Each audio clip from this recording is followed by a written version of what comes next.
Hey guys, welcome to the first episode of the Natural English podcast. So, in this podcast, we're just going to focus on topics that are very common, and I'm just going to explain to you my perspective, my thoughts that I've had over the last 10, 15 years about some of these things. And I think you're going to find it useful for your English listening skills. You can also practice mimicking, practice taking some of the vocabulary that I'm using and starting to implement and use it in your natural English yourself. Okay.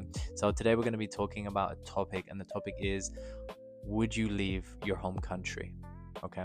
So I'm going to discuss some of the questions. Okay. So the first question that I have here is, yeah, would you ever consider leaving your home country permanently? Why or why not? Actually, for me, this moment in time, I wouldn't consider leaving my home country permanently, but I would consider leaving it semi-permanently. Right now, I actually spend 6 months in Spain and 6 months in England. So for me, this is actually the perfect mix to have like a real sense of novelty in my life. So when I go to Spain, I feel like I have this completely new, fresh experience, new scenery, new people, new area.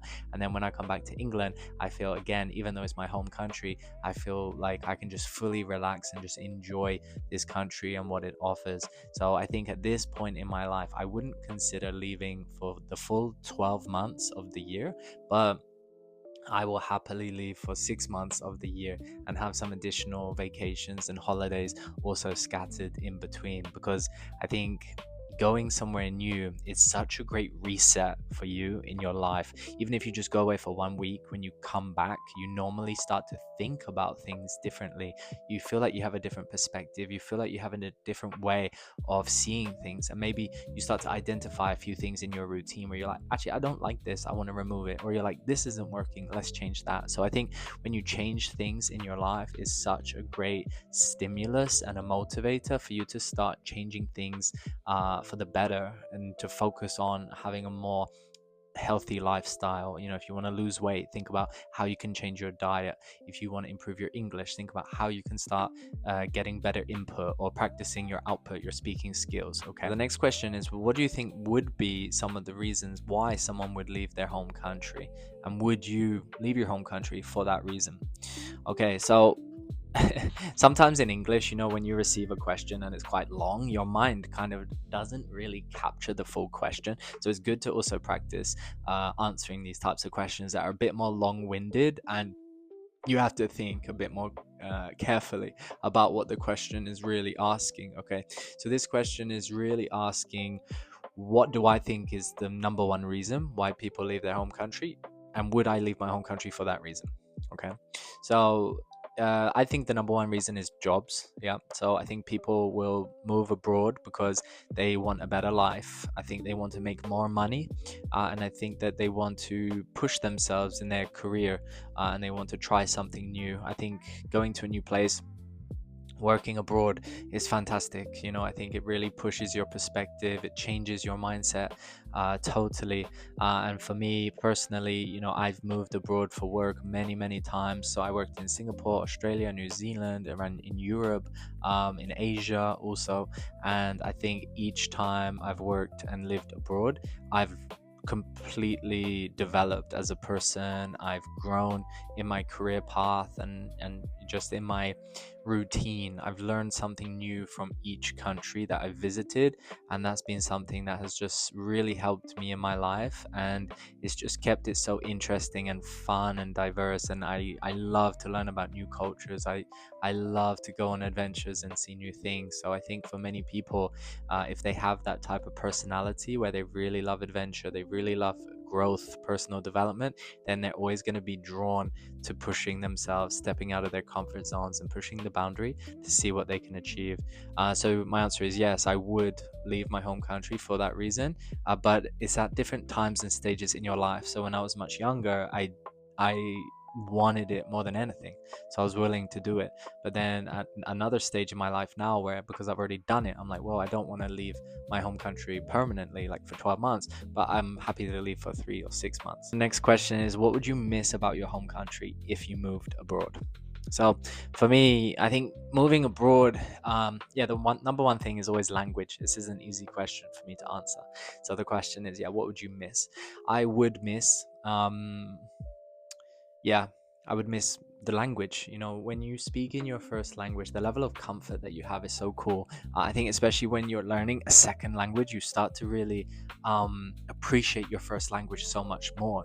And I think it's something that people who don't learn a second language, they don't ever have that depth in understanding of how much they really actually appreciate and love that ability to speak freely, to speak your mind, to be able to comment on every topic about everything. So, you know, for a lot of you now listening to this podcast, this is your goal in English. This is what you want to be able to do, and keep working towards it. You're going to get there.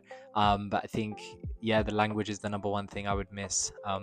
There's just a level of comfortability that you have in your first language. You can achieve it in your second, absolutely, but you need to put in a lot of time and hard work to get there. So, you know, I've only been learning Spanish for 3 years. So for me, I'm still in that stage where, yeah, you know, between B2 to C1. So I don't fully feel 100% comfortable in my Spanish yet, but I'm working hard towards getting there because I want to enjoy the language. I really love the language. I think it's cool. And I want to learn from the people speaking that language. And I want to be able to switch between English and Spanish very freely and naturally. And I think it's an amazing personal development goal. And of course, it's going to help in careers and for jobs and stuff in the future. So, you know, I think primarily it's about finding a way to learn and to continue to enjoy it. But yeah, in terms of missing something, it would definitely be the language, and that's why I think language is so important. It's why I'm so enthusiastic and passionate about language, because I do truly believe that it's the most important thing in your life. Actually, maybe health is your first, but then language is second. So the next question is, do you think living abroad would make you a happier person? Why or why not? Yeah, interesting question. I think living abroad is not necessarily going to make you happier in the beginning. The beginning, I think, is hard. You need to adapt to a new routine. You need to change your life completely. I think you're going to face a lot of challenges, a lot of setbacks, a lot of things that make you doubt who, you know, your choice. I think you will have rose tinted glasses in the beginning. Everything seems good. And then you go through a period of like, wow, this is tough, especially language related things. And then there's just the day to day things, going to the supermarket, going to the gym. Like, what's your routine? What life do you build for yourself in that new country? That is the question. If you create a new life for yourself that's better than the life that you had before, then yeah, it's going to be great and you're really going to love it. And I think you will become a happier person because of that.